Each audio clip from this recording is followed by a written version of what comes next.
Vai passar o medo, a angústia, a insegurança. Vai ficar para trás a saudade do abraço apertado, do almoço em família, do happy hour com os amigos. As coisas ainda estão fora de lugar. Viva o agora. Diga que ama. Pergunte se está tudo bem. Olhe com carinho que mantém a cidade em segurança. Fique em casa, se puder. Respire, trabalhe. É hora de pensarmos no todo. Somos o país que não desiste até o último segundo da prorrogação. E juntos daremos a volta por cima.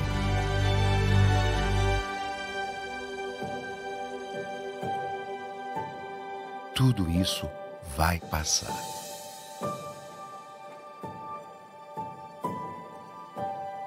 Enquanto não passa, conheça o novo jeito Quali de ajudar. Olá, você está no Congresso Covid-19, Repercussões Jurídicas e Sociais da Pandemia, realizado pela OAB Nacional e Escola Superior da Advocacia. Esse é o painel número 141 com o tema A Advocacia e o Desafio das Medidas Provisórias e Atos Administrativos dos Órgãos de Justiça. Eu sou Wander Medeiros, conselheiro federal pelo Mato Grosso do Sul, advogado e professor da Universidade Estadual do Mato Grosso do Sul. E será uma honra mediar os trabalhos desta manhã.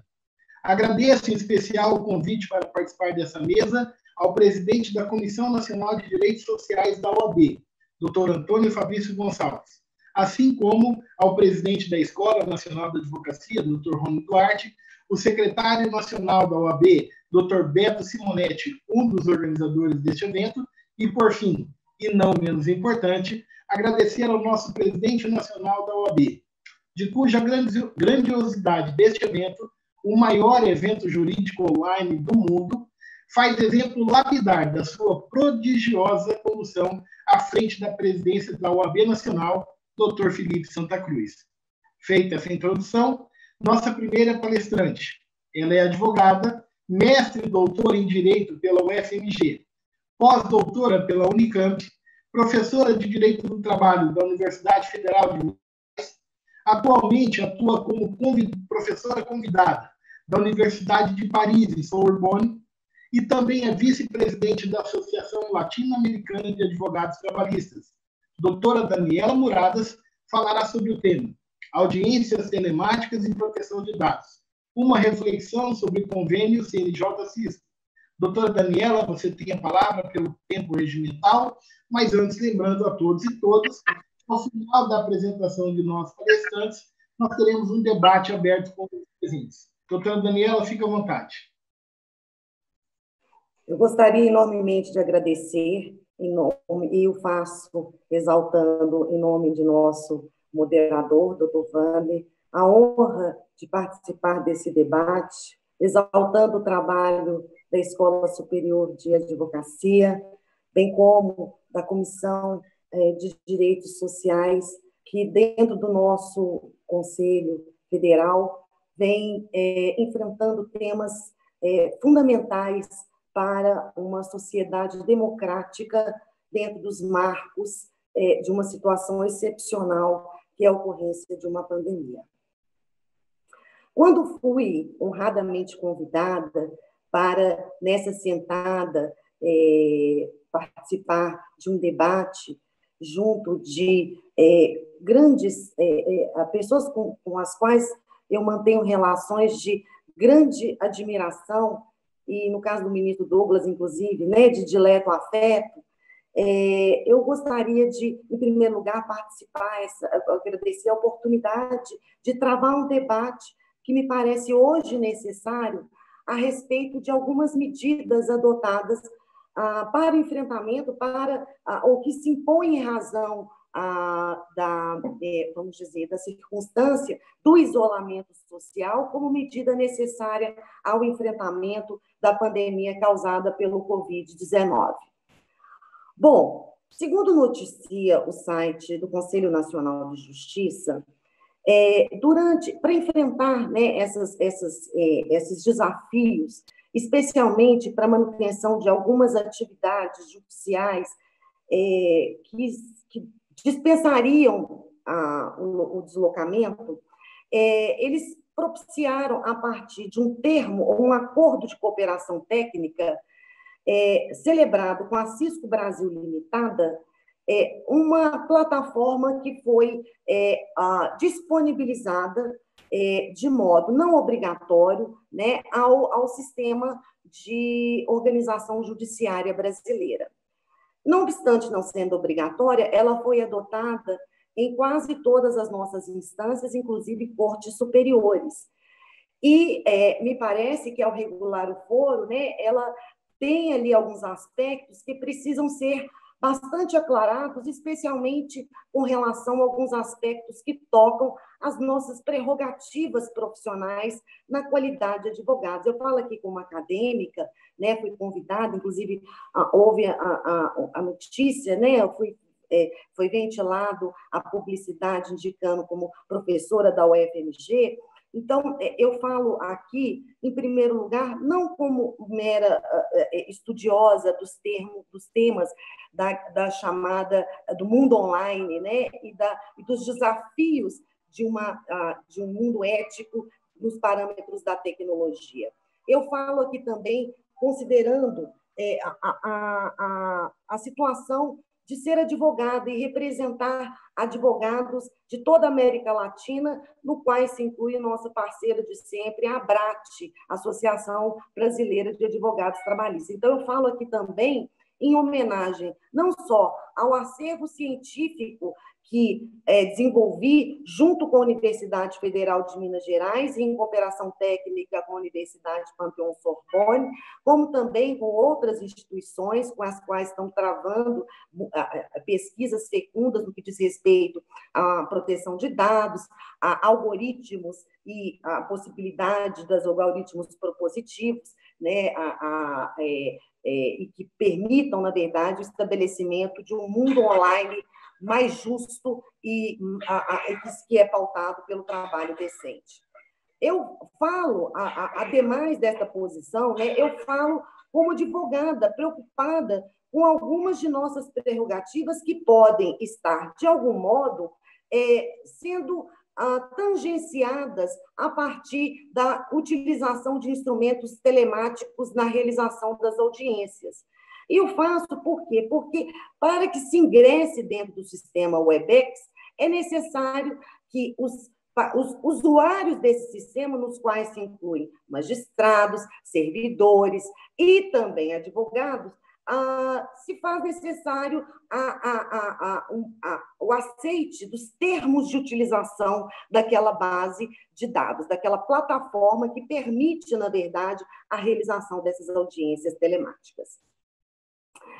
E quando se vai analisar os termos de uso, né, em primeiro lugar, nós temos que indicar que eles não estão aclarados dentro dos próprios termos, e sim em sites que se reportam a um sistema geral, a uma contratação de massa desta empresa, e que em primeiro lugar, indicado em legislação inglesa, sequer acessível, portanto, como documento anexo e necessário ao desenvolvimento de atos judiciais no território brasileiro e pautado, portanto, por princípios que me parecem básicos, inclusive, de que os atos necessários ao desenvolvimento dos atos judiciais devem estar devem constar em vernáculo de língua portuguesa para que o termo seja, em primeiro lugar, de verdadeiro consentimento, com todos os termos claros e objetivamente estabelecidos. Bem, o que se encontra, né, no site da Cisco, além de outros elementos de fricção no que diz respeito às discussões entre público e privado, vamos dizer assim, o desmoronamento entre essa fronteira entre público e privado, né, e que, enfim, alcança outros aspectos, ou outros espectros, aí, inclusive, de validade desses atos, no que diz respeito, por exemplo, né, a suficiente publicidade ou a insuficiente proteção de dados confidenciais, mas, ademais de todas essas discussões que são objeto de grandes já reflexões, como proteger esses dados, me parece que nós temos que preocupar, em particular, com as ferramentas que são utilizadas dentro do sistema que foi disponibilizado pela cooperação técnica CNJ e empresa Cisco Limitada. Por quê? Porque ela indica em seus termos de uso que ela utiliza ferramentas automáticas de coleta de dados, que são chamadas na linguagem computacional, no sistema HTTP de internet, né, sob a denominação de cookies, né, ou ainda como web beacons, que são mecanismos que rastreiam ou que permitem o rastreamento de dados a partir de arquivos de dados que são lançados no navegador a partir de sites visitados. Ou seja, são reunidos ali dados pela instalação do programa, né, que permite a realização de audiências telemáticas, que reúnem, a partir de ferramentas utilizadas pelo sistema, mecanismos que permitem observar a navegação desses instrumentos, que, na minha visão, são instrumentos utilizados no desenvolvimento da nossa atividade profissional e são, em regra, invioláveis e não são passíveis de disponibilidade, quer por nós próprios, advogados, porque isso é um dever ético, deontológico de nossa profissão, muito, enfim, ainda mais, né, pelo CNJ, que não teria sequer competência à medida em que existe a inviolabilidade dos escritórios, né, e a inviolabilidade e o sigilo profissional da atividade, da nossa nobre atividade profissional, e por essa razão, me parece, né, que este convênio, neste aspecto, ele fricciona um pouco com nossas prerrogativas profissionais. Me preocupa, sobremaneira, a utilização desses dados, tanto para fins econômicos, com ofertas de produtos, né, que possam ser utilizados no próprio aperfeiçoamento do sistema Cisco, ou seja, a utilização econômica desses dados, e mais do que isso, na possibilidade da utilização dentro do marco geral, do marco civil da internet e da nova Lei Geral de Proteção de Dados e seus aspectos, uns que vão estar em vigência, outros que não estarão, e que podem ali também estabelecer um mecanismo, uma barreira na interpretação, na utilização desses dados. Mas digo isso por quê? Porque, na verdade, os termos, eles não são claros, eles não são transparentes, eles não indicam os mecanismos e as aplicações e finalidades deste rastreamento. E mais do que isso, né, nos preocupa, em particular, a possibilidade da utilização desses dados em vilipêndio às nossas prerrogativas profissionais. Seria extremamente danoso ao direito de defesa, ao direito de peticionamento, ao direito fundamental de vocação dos interesses da sociedade, que instituições privadas, e, inclusive, outras entidades por elas terceirizadas, viessem a ter acesso dos nossos caminhos ou dos nossos sistemas de dados que integram base de dados de defesa ou de petição. Razão pela qual eu proponho uma reflexão profunda. Eu proponho uma reflexão profunda para a advocacia em geral e também para a magistratura. Existem dados sendo utilizados e esses dados, eles foram na verdade, ofertados num termo de cooperação tido como graciosos, ou termo, né, um termo de cooperação absolutamente gracioso, mas eles embalam valores não só econômicos, que estão, na verdade, ocultados dentro dos termos de uso daquela plataforma, mas, em particular, eles podem estar envolvendo um valor muito maior para a sociedade brasileira, que é o valor democrático, o valor da possibilidade do advogado, né, exercer a sua profissão livre da fiscalização, né, dos próprios agentes fiscalizadores ministeriais e do próprio judiciário, o que vilipendiaria nossas prerrogativas básicas do exercício profissional. Agradeço muito a participação nesse evento e proponho isso não como uma posição de conflito, mas nem como uma desconfiança de que poderemos estar sendo fiscalizados para fins que não sejam nobres, mas para que tenhamos clareza com relação à entrega de dados e o risco que isso pode significar para a democracia e também para o exercício livre desta profissão que é nobre, é extremamente nobre e é essencial para a administração da justiça. Muito obrigada. Muito obrigado, doutora Daniela, pela sua participação. Nossa próxima palestrante, ela é advogada e doutora em Direito e Economia, mestre em Direito Público, pós-graduada em Direito do Trabalho, pós-graduada em Processo Civil e Processo do Trabalho, membro da Academia Brasileira de Direito do Trabalho, desembargadora aposentada do TRT da Primeira Região, professora do curso LFG, CERS e do curso Fórum de Cursos Jurídicos, autora de diversas obras jurídicas na área trabalhista. A renomada doutora Vólia Bonfim Cassar falará sobre o tema caducidade da MP 927 e os seus efeitos práticos. Doutora Vólia, você tem a palavra pelo tempo regimental, lembrando a todos e todas que ao final da apresentação dos nossos palestrantes, nós teremos um debate aberto com todos os presentes. Por favor, fique à vontade. Bom dia a todos. É um grande prazer estar dividindo essa sala, essa palestra, com dois grandes nomes debatedores, a professora Daniela e o ministro Douglas, pessoas de um quilate e de uma envergadura no direito incomparável, e com a mediação do Dr. Vander, que é um prazer conhecê-lo aqui. Quero agradecer à OAB, à ESA Nacional, em nome do nosso presidente Felipe Santa Cruz, por essa oportunidade de participar desse maior evento jurídico que a OAB já proporcionou. Mas vamos ao tema, porque é curto o espaço.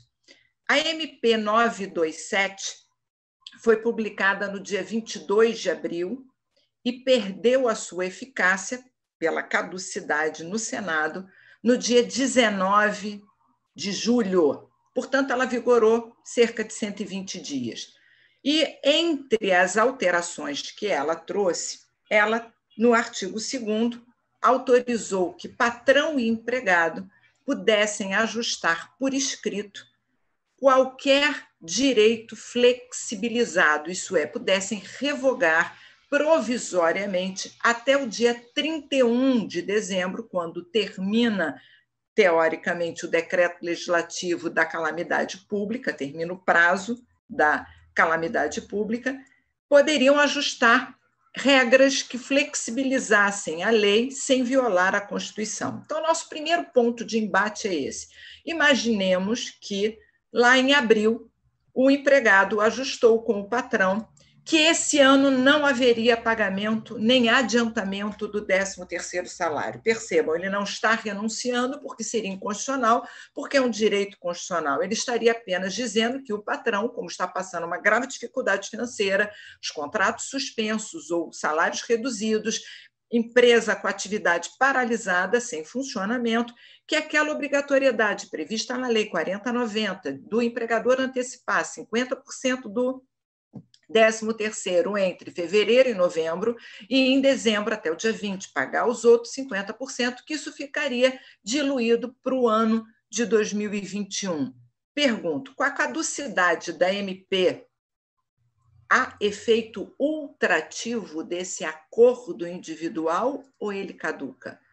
Porque quando a MP no artigo 2º, determina que o acordo individual prevalece sobre a lei, ela revoga a lei, mas revoga só durante a sua vigência ou até o final da pandemia, já que o ajuste entre as partes jogava a ultratividade até o final da pandemia. Também conheço vários casos de vários empresários que ajustaram com seus empregados que as parcelas, como gratificação de função, gratificação de quebra de caixa ou algum adicional, nesse período de pandemia não teria natureza salarial. Isso pode vigorar, sim, durante a medida provisória, mas e a partir do dia 20/7, quando a medida provisória perdeu a caducidade? Voltam os efeitos da lei? Então, nossa primeira grande controvérsia é essa: quais seriam os efeitos daqueles ajustes feitos entre patrão e empregado, que acordaram efeitos jurídicos até dia 31 de dezembro. Nós já vimos que vamos ter duas correntes: aqueles juízes que entendem que a norma trabalhista é cogente, de ordem pública, e que, por isso, uma norma revogada não pode se sobrepor à norma mais favorável ao trabalhador. Se fosse o contrário, isso é, no período de pandemia, o patrão ajustou condições benéficas e ela estaria vigente, mas ajustou questões de revogação provisória de determinado ou flexibilização de determinado dispositivo de lei. Então, alguns já vão determinar a aplicação imediata e outros vão entender que, se o ajuste entre patrão e empregado foi explícito do alcance temporal da flexibilização, que ele prevalece por efeitos ultrativos. Eu prefiro essa segunda corrente dos efeitos ultrativos, mas, como advogada, tenho aconselhado aos clientes a voltarem a cumprir a legislação para evitar o risco trabalhista, porque isso, obviamente, é algo controvertido. Outro ponto de debate tem sido a questão do teletrabalho. É sabido que a maior parte das atividades paralisou no sistema presencial, e com isso nós tivemos um grande número de trabalhadores no sistema telepresencial. Pela regra da CLT, quem era presencial e passou a telepresencial, seria necessário o ajuste bilateral, mas a medida provisória 927 permitiu que isso fosse por mera determinação do patrão, isso é, pelo sistema unilateral. Agora, com o fim da pandemia, como ficam esses trabalhadores?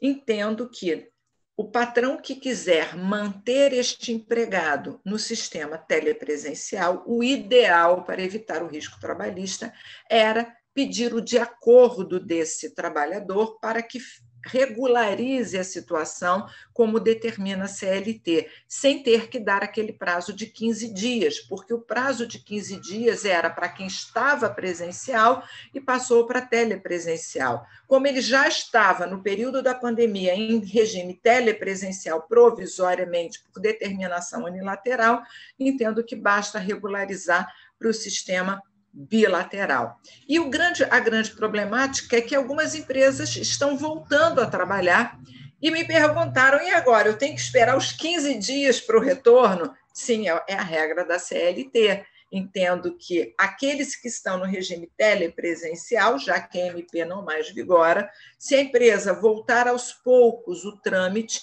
voltará comunicando para o regime presencial de forma unilateral, dando antecedência de 15 dias. Mas aí alguns empresários têm argumentado: mas 15 dias é muito tempo, eu não posso esperar isso tudo. Sim, mas se for bilateral, ele pode dar um tempo menor que os 15 dias. Esse prazo é só para evitar uma alteração, vamos dizer, muito rápida para o trabalhador, para que ele possa se adaptar ao novo regime. Outra questão que vem preocupando é o banco de horas. Isso porque a MP 927 permitia que o banco de horas bilateral feito no período de pandemia, seja ele negativo ou positivo, pudesse ser compensado em 18 meses após o fim da pandemia. Como é que fica agora se a medida provisória caducou? O que eu tenho aconselhado os empresários é: vamos pegar o extrato do dia 19. aquelas horas acumuladas, sejam negativas ou positivas, há 18 meses para compensar após o fim da pandemia. Agora, as horas extras ou as horas negativas feitas no dia 20 em diante, volta para a regra da CLT. Isso é, não acumula na mesma fila, no mesmo banco de horas. Então, olha que ironia. A hora extra que o empregado fez no dia 20 ou no dia 21 de julho, o patrão terá 6 meses para compensar, caso haja acordo individual, ou 1 ano, caso haja norma coletiva.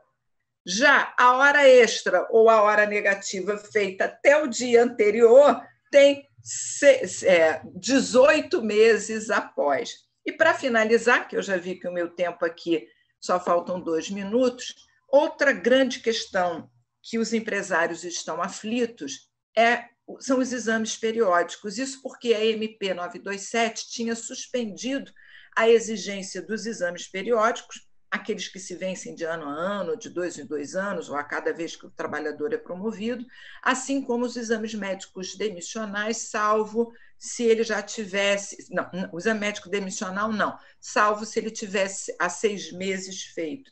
E agora, com o fim da pandemia, vai ter que fazer o exame de todo mundo, todos esses trabalhadores remanejados de função, porque vários foram remanejados de função em virtude do trabalho não mais presencial e sim telepresencial, da paralisação, como fazer esses exames em tempo tão exíguo.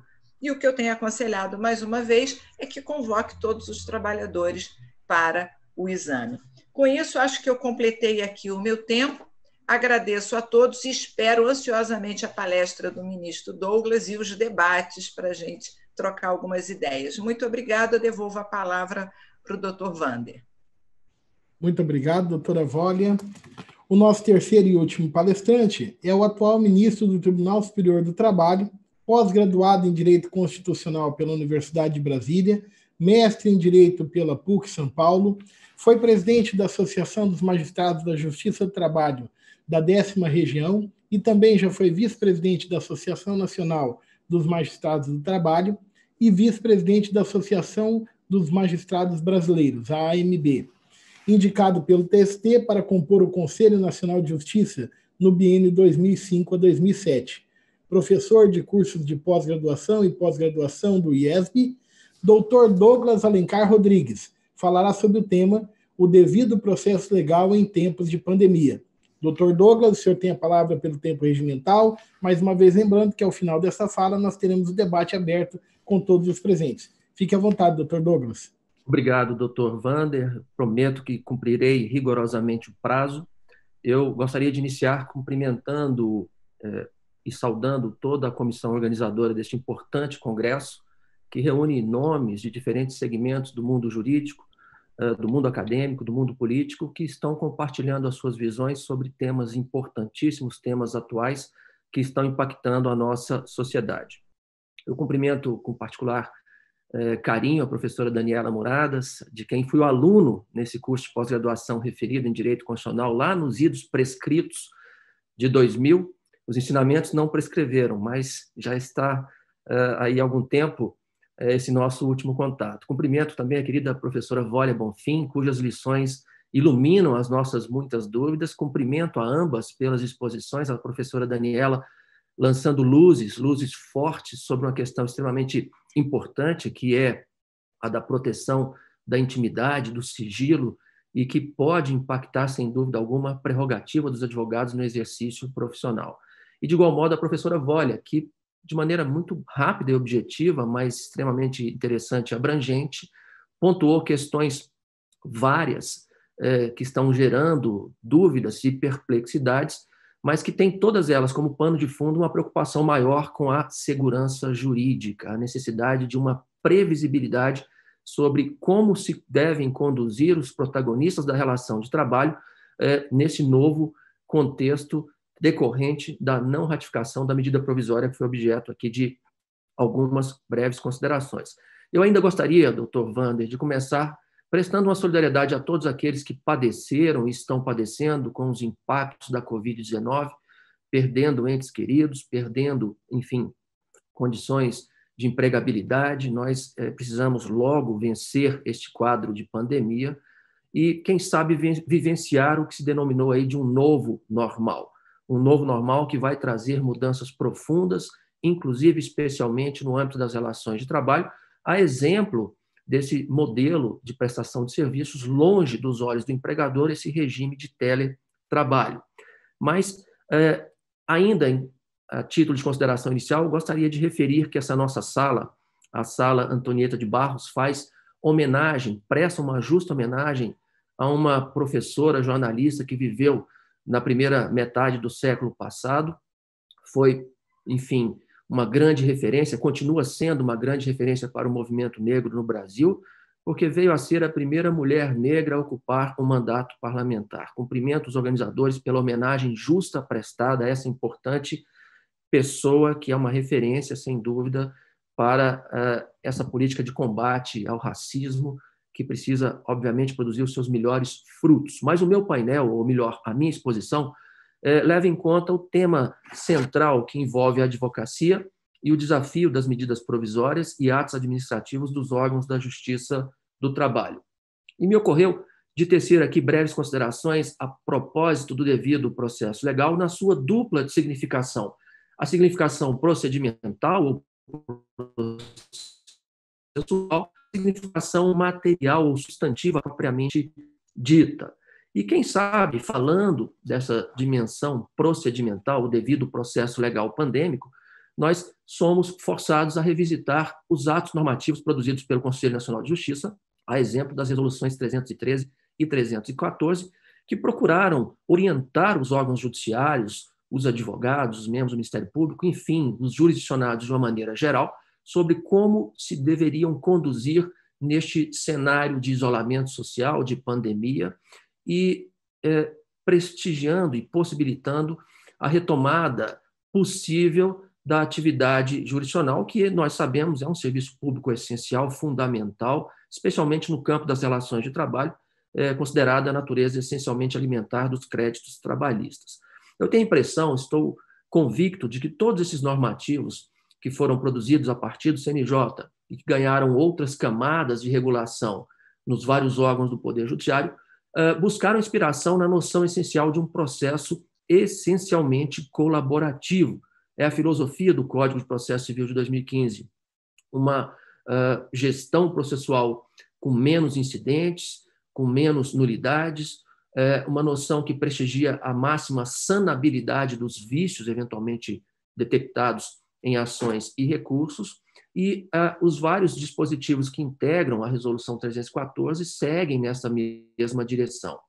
Eu poderia referir, por exemplo, a esta disposição segundo a qual as audiências, em primeiro grau, não deveriam se realizar quando fosse efetivamente impossível, por exemplo, as intimações das partes e das testemunhas, isso comunicado pelos próprios advogados, que nós sabemos, está no artigo 133 da Constituição, cumpre uma função pública com a fé do grau que ostentam, podem e devem comunicar sempre essas dificuldades de realização dos atos processuais, e aos magistrados, obviamente, cabe adiar a prática dos atos processuais. Mas eu gostaria de me referir aqui, de maneira muito breve, também ao ato da Corregedoria Geral da Justiça do Trabalho, o ato número 11, que foi produzido na sequência da Resolução 314 e que trouxe uma série de disposições praticamente seguindo a filosofia colaborativa, mas algumas delas podem ser objeto de uma análise mais criteriosa, a exemplo da disposição do artigo 1º, parágrafo 1º, segundo a qual apenas em caráter excepcional seria possível prorrogar-se prazos para cumprimento de determinados atos, cabendo ao magistrado produzir uma análise casuística e sempre fundamentada. E o ato faz referência a determinados atos como reintegração de posse, diligências de verificação, atos executórios em geral e os atos de comunicação também, as notificações, citações e intimações. Mas há uma outra disposição que me parece passível de ser problematizada, que diz com a regra do artigo 6º deste ato número 11 da Corregedoria Geral da Justiça do Trabalho. segundo o qual, artigo 6º, seria plenamente possível aos magistrados que atuam em primeiro grau a adoção do rito previsto no artigo 335 do Código de Processo Civil, ou seja, as defesas, as respostas, né, as contestações seriam apresentadas mediante petição fora das audiências que materializam, como nós sabemos, o princípio da oralidade no processo de trabalho, que possibilitam a tentativa de conciliação, que, de igual modo, é um princípio fundante, estruturante, não apenas do direito processual, mas da própria justiça do trabalho de uma maneira geral. Essa disposição do artigo 6º, portanto, promoveu uma inovação expressiva, uma inovação importante, rompendo com o devido processo legal que está posto na CLT, segundo o qual o instante para a produção de defesa é sempre o instante da audiência com a presença do magistrado. Mas, embora concorde com as boas intenções dessa disposição legal, sei que isso pode ser alvo de algum questionamento em casos concretos. Poderia referir também, de maneira muito breve, o tempo é exíguo, doutor Wander, estou monitorando aqui, já estou com uns 8 minutos, poderia referir aos atos do próprio Tribunal Superior do Trabalho, atos que foram consolidados no ato 173. Foram 3 atos, e fundamentalmente esses atos disciplinam o regime de prestação de serviços remotos por parte de magistrados e servidores, mas de igual modo regulam a realização das sessões telepresenciais. E agora nós assistimos a um fenômeno interessante, que é a democratização do trabalhista. As sustentações orais, estamos percebendo a visita de advogados que antes não viriam participar dos julgamentos. Isso, a meu sentir, representa uma medida extremamente positiva, porque possibilita, quem sabe, um melhor conhecimento do papel do Tribunal Superior do Trabalho e da própria técnica informativa dessa recorribilidade extraordinária, que, lamentavelmente, ainda não é de um domínio pleno e absoluto por parte de muitos operadores jurídicos e que deságua num índice altíssimo de não conhecimento de recursos de revista e desprovimentos de agravos de instrumento. Mas falar um pouquinho aqui, quem sabe, sobre o devido processo legal numa perspectiva substantiva, nos remeteria a uma análise das MPs 927, 936, 944 e 946. Uma delas já foi convertida em lei, a outra aguarda sanção. A MP 927 perdeu a sua eficácia, não foi convertida, e estamos aí com esse cenário de insegurança advindo desse quadro produzido pela falta de uma resposta em tempo razoável pelo Congresso Nacional, e fica, então, aquela apenas brevíssima reflexão. O Supremo Tribunal Federal foi convocado a enfrentar a conformidade constitucional dessas medidas provisórias. E, num juízo cautelar, embora, confirmou a plena compatibilidade da maioria das disposições inscritas nessas medidas provisórias ao texto constitucional. E aí surge, na linha do que defendia a doutora Volha, a expectativa da realização do valor da segurança jurídica por parte dos magistrados. Do ponto de vista, portanto, orgânico, sistêmico, há uma expectativa de que essas regras sejam convalidadas e, do ponto de vista, quem sabe, prospectivo, aí sim se poderiam produzir críticas as mais diversas às escolhas que foram produzidas pelo legislador provisório. Mas, enfim, nós precisamos pensar também no cenário pós-pandemia, nesse novo normal, e, quem sabe, revisitar o tema sensível do resgate do prestígio dos sindicatos, da autonomia sindical, que precisa ser exercitada, mas por entidades que sejam saneadas do ponto de vista econômico, entidades que sejam representativas. Precisamos discutir a sério a nossa organização sindical no cenário pós-pandemia. Era isso, doutor Wander, o tempo parcialmente superado, mas fica a expectativa dos debates para, quem sabe, complementar eventuais falhas na exposição inicial. Muito obrigado pela atenção. Muito obrigado, doutor Douglas, doutora Daniela, doutora Volha. Já seguindo aos nossos debates, eu dirijo uma pergunta à doutora Daniela e ao doutor Douglas, embrincada nessa questão do processo, devido processo legal e o devido processo legal eletrônico no contexto de pandemia. Durante uma audiência online, é admissível pensar na gravação seletiva do conteúdo da audiência online? Vou além. É admissível se pensar na supressão da palavra do advogado com o desligamento do microfone durante a audiência online? E, para finalizar, A gente pode imaginar que essa gravação da audiência online também possa servir como um instrumento de aferição ao atendimento do princípio da imparcialidade decorrente do juiz natural? Doutora Daniela. Nossa, doutor... eu acho que é melhor eu primeiro passar a palavra ao ministro, porque ele tratou exatamente desse tema do contraditório e ampla defesa. Eu acho que ele pode melhor enfrentar a questão. Depois, se for o caso, eu trato sobre a perspectiva do advogado, que é um pouquinho, às vezes, diferente da posição institucional, né, do ministro Douglas. Perfeito. Doutor Wander, eu já me antecipo aos embargos declaratórios. Acho que o senhor fez 3 ponderações, e a primeira delas diz com a possibilidade de uma gravação seletiva de uma audiência.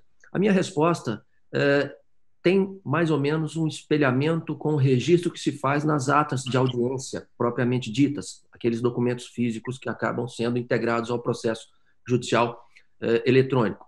Fundamentalmente, o que se produz nas atas são os registros essenciais, até porque o rito trabalhista é informado pela noção da oralidade, e tudo que se passa em audiência nem sempre é registrado na ata, mas principalmente os eventos mais relevantes. Agora, com a facilidade da gravação e não havendo qualquer prejuízo, essa gravação seletiva me parece possível, desde que não haja malferimento a nenhuma das garantias, prerrogativas processuais das partes.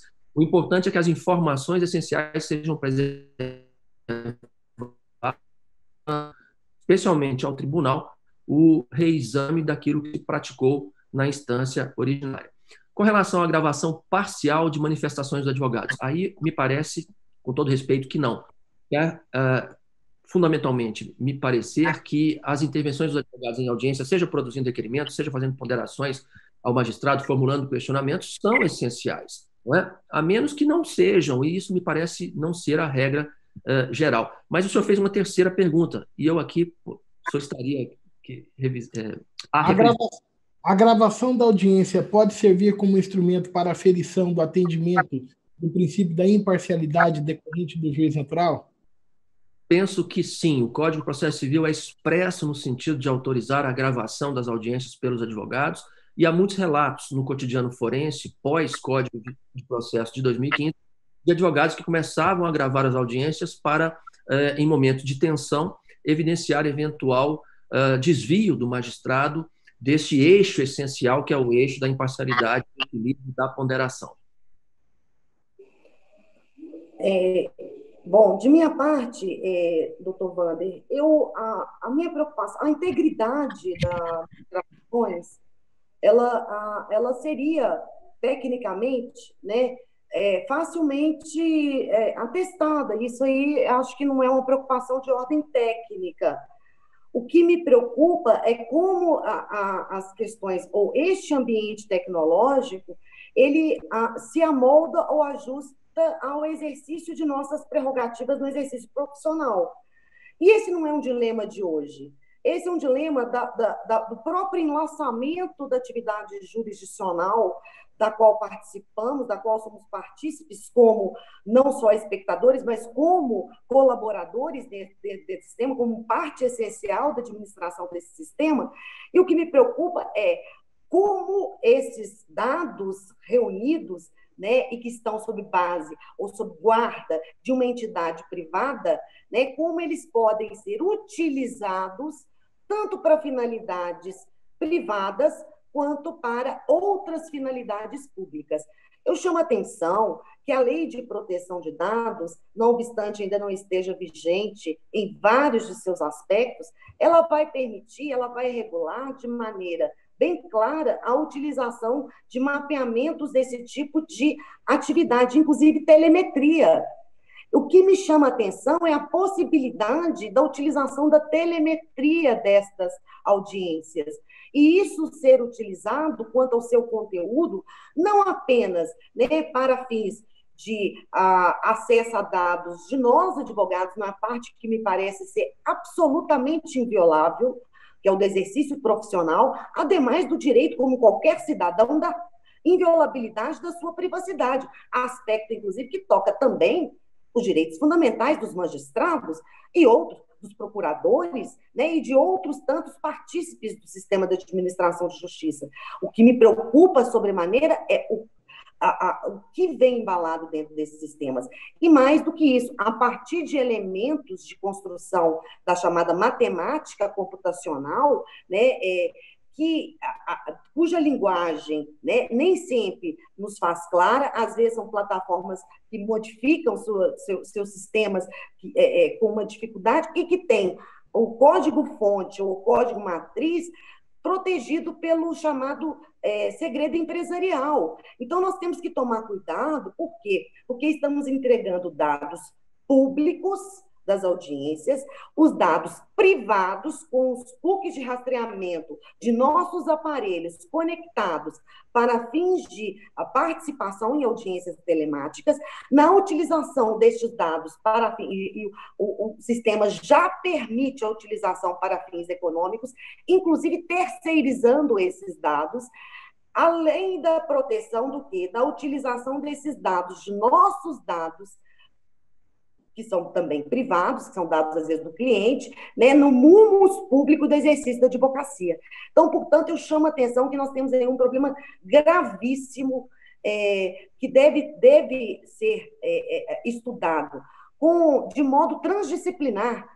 O direito não é suficiente para avaliação e monitoramento dos riscos deste tipo de rastreamento, tanto para fins econômicos quanto para outras finalidades que podem não ser consentâneas com aquela finalidade nobre que me parece ser objeto da cooperação técnica entre CNJ Cisco limitada, né? Não me parece ser o propósito, mas que pode estar a falta de aclaramentos contratuais, né, sendo utilizado para outras finalidades. Então, a minha preocupação, doutor Wander, não é com relação à integridade das gravações, porque essa, do ponto de vista técnico, praticamente, vamos dizer assim, é muito difícil fazer, ainda mais quando é uma transmissão ao vivo, esse tipo de seleção de informação. O que me preocupa é como, para que a finalidade dessa telemetria nos dados que são públicos e, horas, protegidos por segredo, né? Nós temos dados que não são suficientemente públicos como eles são utilizados, dados que são protegidos porque são direitos fundamentais de intimidade ou de inviolabilidade residencial e do exercício da profissão do advogado e que podem estar sendo utilizados sem qualquer segurança com relação à aplicação dessas finalidades. Eu chamo a atenção porque isso é muito grave. A OAB, o Conselho Federal, o CNJ, né, as entidades representativas de todas as profissões que, por força do seu ofício público ou privado, com mumus público, como é o caso da advocacia, se enlaçam dentro desses sistemas. Nós temos que conhecer, nós temos que ter o direito à informação do código-fonte, de como esses cookies, o que está sendo objeto de captação nos sítios que visitamos e nas informações que veiculamos para eles. Obrigado, doutora Daniela. Eu vou encaminhar a palavra para a doutora Vória, tanto para fazer as suas considerações sobre essa questão que eu coloquei, mas também dirigindo um questionamento em cima da sua apresentação. Doutora Vória, indiferente à discussão da caducidade da MP 927, é possível nós pensarmos na ultratividade das cláusulas contratuais pactuadas durante a vigência da MP, com base no artigo 2º da mesma, para que elas se projetem no tempo como um direito adquirido incorporado ao contrato e que vá para além da própria vigência estabelecida da medida provisória, então vinculada ao estado de calamidade? Primeira questão. Em se admitindo essa hipótese, não estaria aí uma solução para discussões como, por exemplo, a projeção no tempo da compensação do banco de horas, já que esse passaria a ter como repositório de direito material não a medida provisória que perdeu a sua vigência, mas sim a base contratual e o direito previsto no cerne do contrato?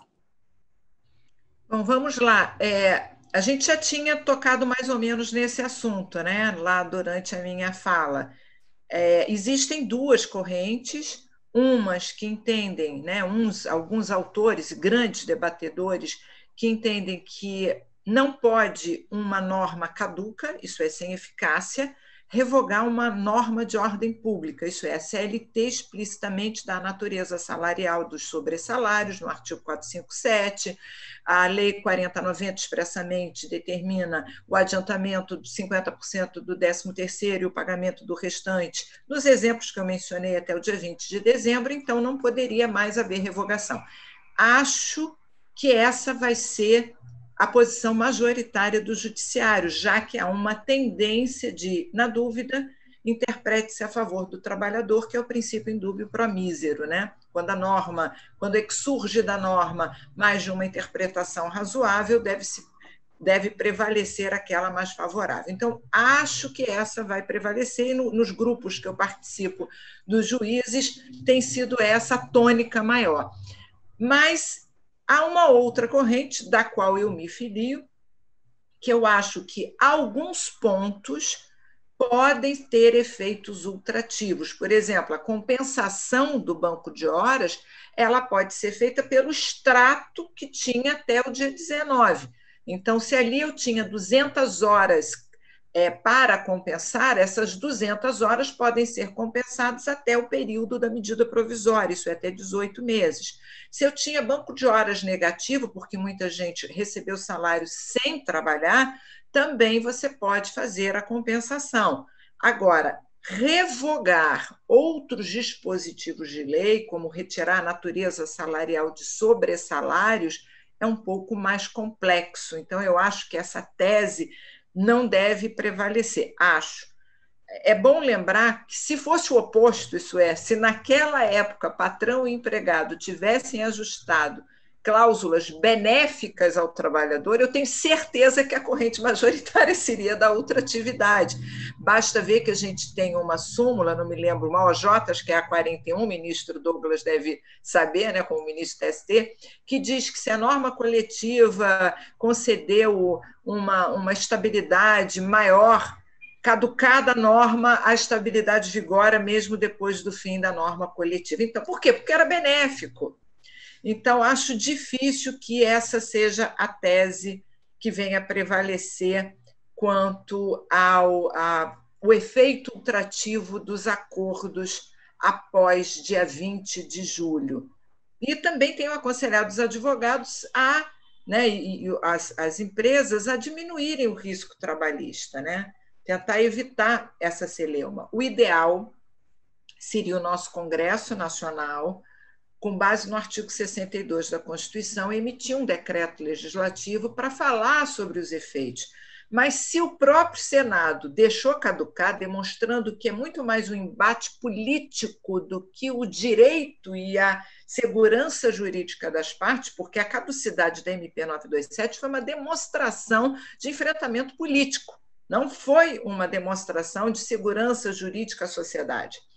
Se ele já demonstrou isso, acho muito difícil, e a gente já viu isso com a caducidade da MP 905 e outras, que haja algum decreto legislativo. Então, já estou partindo da premissa que nós vamos ter um grande embate jurídico, e até isso tudo chegar ao TST para uniformizar, os empresários já não sabem o que fazem. Então, eu gostaria de defender aqui o efeito ultrativo, desde que o acordo fosse explícito, que o efeito do acordo seria até dia 31 de dezembro, mas eu receio em fazê-lo, criando um grande risco trabalhista para as empresas. E quanto à fala dos dois, né, palestrantes, muito bem defenderam a proteção dos dados, eu concordo inteiramente com a professora Daniela.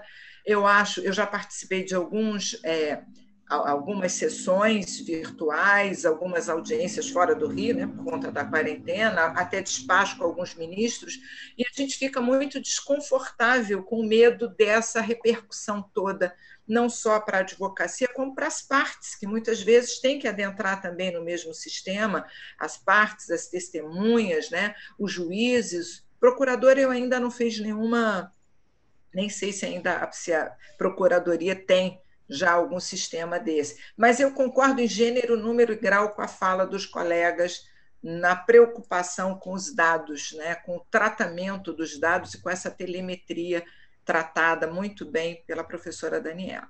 Devolvo a palavra. Muito obrigado, professora Wólia. E agora nós vamos para nossas considerações finais. Nós temos 1 minuto para considerações finais de cada um. Vamos inverter a ordem de início, começando pelo Dr. Douglas. Obrigado, Dr. Wander. Uma honra renovada participar desse painel. Exposições muito ricas, muito estimulantes.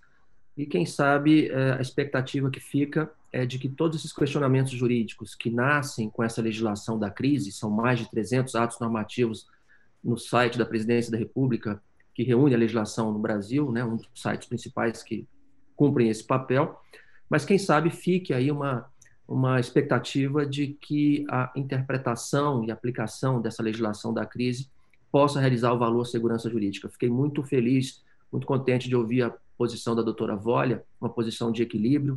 Os extremos nunca são razoáveis. Essa posição de equilíbrio me parece a mais adequada, especialmente porque a medida provisória perdeu a sua vigência, né, não foi convertida em lei, mas o cenário de crise continua. Nós assistimos aí, por exemplo, como efeito da MP 936, ainda há pouco acessava o site do Ministério da Economia, uma adesão de pelo menos mais de 15 milhões de empregados e empregadores se beneficiando daquele bem, o benefício especial de preservação do emprego e renda. Enfim, uma expectativa de que esse cenário seja superado e que o Poder Judiciário não represente mais um espaço de difusão de insegurança jurídica. Quem sabe, com essas ferramentas do novo Código de Processo Civil, esses incidentes de assunção de competência, resolução de demandas e recursos repetitivos, se possa conseguir, desde logo, um posicionamento que confira a tão desejada segurança jurídica à sociedade. Muito obrigado, um abraço às ilustres amigas expositoras, fica a expectativa de revê-las presencialmente em breve. Também ao Dr. Wander, renovo os agradecimentos pelo honroso convite e cumprimento pela condução deste painel. Obrigado, Dr. Douglas. Doutora Wólia?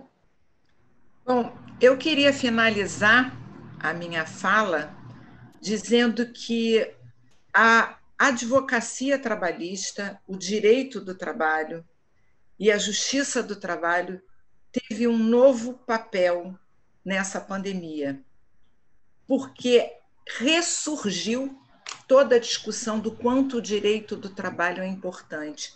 Das tantas medidas provisórias, a maioria versou sobre a relação capital e trabalho no direito do trabalho. E, com isso, nós, advogados, tivemos um papel diferenciado em ajudar as empresas, ajudar outros advogados. O judiciário teve um papel de acesso à justiça, de tentar trazer todos virtualmente para continuar a eficácia, né, da tutela jurisdicional, demonstrando cabalmente como o direito do trabalho não vai morrer.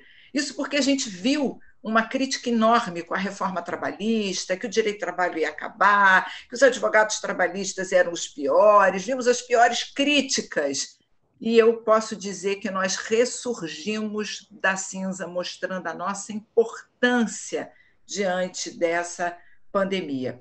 Quero finalizar agradecendo a ESA Nacional, a grande mediação feita pelo Dr. Wander, a participação de pessoas com a maior envergadura jurídica que podia estar aqui presente, que é o ministro Douglas e a professora Daniela, e desejar um bom final de semana a todos. Muito obrigada.